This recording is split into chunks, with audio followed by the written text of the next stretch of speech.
I'm Fox 5 New York reporter Lisa Evers, and we have new information, an update, and a clarification about the Vybz Kartel murder conviction appeal before the Privy Council. He is bigger than Biggie, Tupac, and Jay-Z combined in Jamaica, and known all over the world. Well, now recording artist Vybz Kartel is in the fight for his life and for his freedom. Looking at the evidence, this case was about getting Vybz Kartel in prison and leaving him there.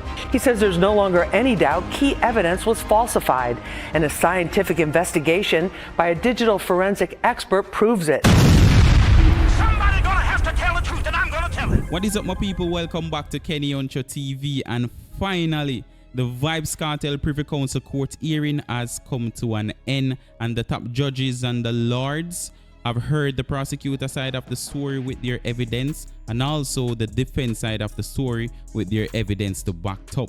So that brings us to the most important part, the final decision, my people, that will decide whether Vybz Kartel and the co-accused walk free, remain inside of a prison, or stand for a new trial. Attorney Buchanan says the report helped convince the United Kingdom's highest court, the Privy Council, they will have the final say on whether he is vindicated or must remain behind bars. We will go over a few of the key details that are argued at the Privy Council, but before we go into that details, I would really appreciate if you guys leave a like on the video and also subscribe to this channel so that way you won't miss out on the latest updates. So my people, what actually took place inside the Privy Council, and the most important thing, there was one argument that stretched out. That's what they argued the most, the tainted jury. Well, listen to this. Part of the case appeal is the jury management of this case. Can you imagine that a man who is accused and has been convicted of bribing the other jurors was allowed to remain with the jurors and for them to give a verdict? Now, Vybz Kartel, the defense team, is trying to argue that they don't want a retrial because there is no way that they could get a fair retrial based on a few things. Based on the tainted pool jewelry. Is it me I say? The jewelry corrupt. And further down the line, the judges find out that there was bribery going on with the jewelry. Is it me I say? And by right, they're supposed to remove that jewelry who corrupt the other jewelry as them. Is it me I say? Or remove the entire jewelry pool, is it me say, and get a fresh one who then can rely upon. We say yes, they're making fair decision, but that's not the case.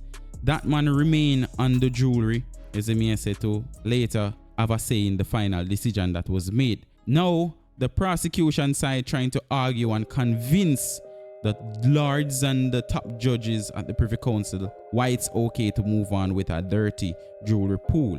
But as a matter of fact, the jury had well impressed, and certainly the 10, if I can put it that way, the 10 had well impressed in their minds the importance of deciding in accordance with the evidence. Of that there can be no doubt. It's not just a 1, 2, 3-day job, small case. This is the big case in Jamaica. It's on the news every night. Crowds outside the courtroom, crowds in the courtroom. They realize, so to speak, they are separate from the public. And that, in my submission, isn't important. But the bribe was offered by the miscreant juror on behalf of, or rather in the interest of, all 5 defendants, including Shane Williams. Now you can see why I emphasize that, because the jury obviously did not convict Shane Williams. Now, my people, that bring us to evidence number 2, which is the voice notes. You know what everybody keeps going back to though? Those voice notes. They seemed so self-incriminating. And those voice notes came from a phone which the police took and used whilst it was in the station. That's one of the grounds of appeal. The contamination of a phone. People can superimpose your voice on anything. Now a comprehensive investigation by a certified British digital forensic expert casts doubts about the very authenticity of this evidence. In short, he found it didn't match up with the scientific reality. The British digital expert also found proof that the phone had been used to make calls even after it had been seized by Jamaican authorities, and that it had not been kept in a sealed evidence bag, which is standard law enforcement protocol. There was a forensic digital examiner or expert analyzed the phone data and approved that it was tampering with the phone evidence. Is it me I say so? I guess that's out because it proven that the phone evidence was forged. You see me, I say it was tampered with.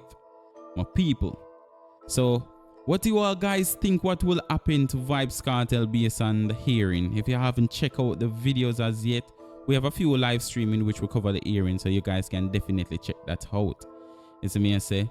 And I want to think, will Vybz Kartel and the co-accused walk free, or will they remain inside a prison? I don't know.